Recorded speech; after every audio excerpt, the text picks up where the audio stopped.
यह कहानी उस समय शुरू हुई जब मैं गर्मियों की छुट्टी में लखनऊ शहर में अपनी नानी के घर घूमने आया हुआ था।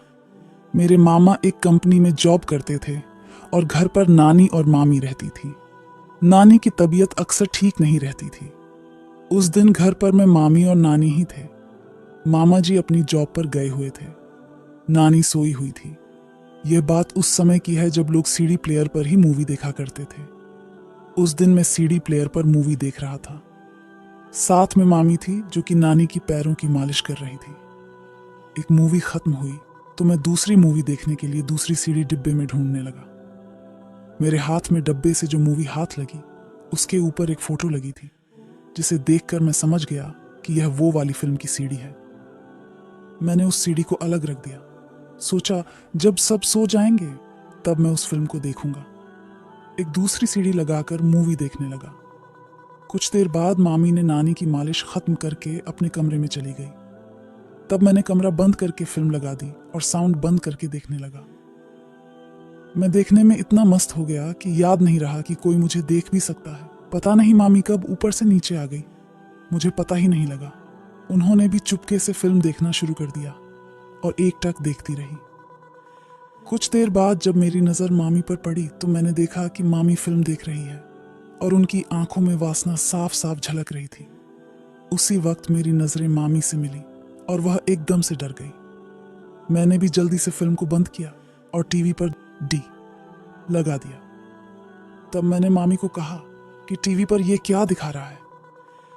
मामी उस वक्त सहमी हुई थी, तो शायद उन्हें भी लग रहा होगा कि कैसे बात को खत्म किया जाए। उन्होंने कुछ भी नहीं कहा और वह अंदर चली गई। उनके जाने के बाद एक पल के लिए तो मैं डर गया था कि यह क्या बवाल हो गया था। ज्यादा कुछ नहीं हुआ क्योंकि मामी ने बाद में भी मुझसे कुछ नहीं कहा। फिर उसके बाद वह अक्सर मुझे पूछती रहती थी कि तेरी कोई गर्लफ्रेंड है या नहीं। इस बात से मुझे लगा कि मामी इस बात को समझती हैं कि मैं जवान हो गया हूं। ऐसे ही कुछ दिन तक चलता रहा। मैं मौका पाते ही मैं मूवी को लगा देता और देखते रहता।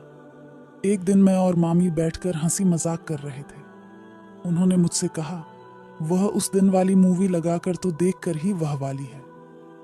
मैंने मामी की तरफ देखा तो उन्होंने आंख दबा दी थी।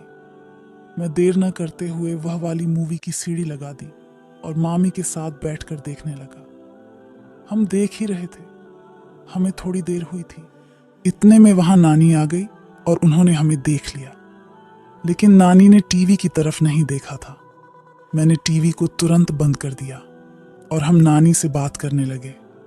थोड़ी देर बाद नानी सोने के लिए चली गई और मैं और मामी वहीं बैठे हुए थे। लेकिन इस दिन तो मेरी किस्मत ही खराब थी। तभी मामा जी का फोन आया। उन्होंने कहा कि खाना गर्म कर लो, मैं घर पर आ रहा हूं। हम बातें कर ही रहे थे, इतने में मामा आ गए। हमने मामा को खाना खिलाया। मामा खाना खाकर अपने रूम में सोने के लिए चले गए। थोड़ी देर बाद मामी भी उनके रूम में सोने के लिए चली गई और मैं अपने कमरे में बैठा बैठा सोच रहा था। काफी दिनों की कोशिश करने के बाद तो रेलगाड़ी पटरी पर आई थी। पता नहीं मामा बीच में कहां से आ गए। ये सोचते सोचते मैं सो गया और मुझे नींद आ गई थी। सुबह जब मैं उठा तो मामा जी घर पर नहीं थे। मैंने मामी से कहा कि मामा जी कहाँ गए। मामी ने कहा कि उनका फोन आ गया और वह ऑफिस के किसी काम से जल्दी निकल गए। यह सुनकर तो मेरी खुशी का ठिकाना नहीं रहा और मैंने कहा, यह तो बहुत अच्छा हुआ। लेकिन इस बात को मैंने जैसे ही कहा, मामी ने सुन लिया था। वह बोली, क्या अच्छा हुआ, क्या हो गया, तुम इतने खुश क्यों हो रहे हो? मैंने कहा, नहीं, बस मुझे हंसी आ रही थी। मामी बोली, ऐसी कोई बात नहीं है, मुझे पता है तुम क्यों हंस रहे थे। मैंने उनसे कहा, बताओ क्यों? उन्होंने कहा कि तुम्हारे मामा के जाने से। मैंने कहा, ऐसा कुछ भी नहीं है। फिर मैंने मामी से दोबारा पूछा कि आज हम फिर से वह वाली मूवी देख लेते हैं। मामी ने कुछ नहीं कहा। जब शाम हुई और मामी ने खाना बनाया, हम सब ने खाना खाया और नानी अपने कमरे में सोने के लिए चली गई। मैं अपने कमरे में सोने के लिए चला गया और मामी भी अपने कमरे में चली गई। लेकिन रात के लगभग 10 o'clock बजे वह मेरे कमरे में आई। आकर बोली, लो दूध पी लो। अब मेरी तो खुशी का ठिकाना नहीं रहा क्योंकि आज से पहले कभी भी वह ऐसे मेरे कमरे में दूध लेकर नहीं आई थी। मेरे मन में बहुत सारे लड्डू फूट रहे थे। उन्होंने मुझसे कहा, तो बताओ तुम क्या कह रहे थे? मैंने कहा, मैं तो कुछ नहीं कह रहा था, बस आप ही कह रही थी वह वाली मूवी देखने के लिए। वह बोली, फिर देर किस बात की, चलो शुरू करते हैं।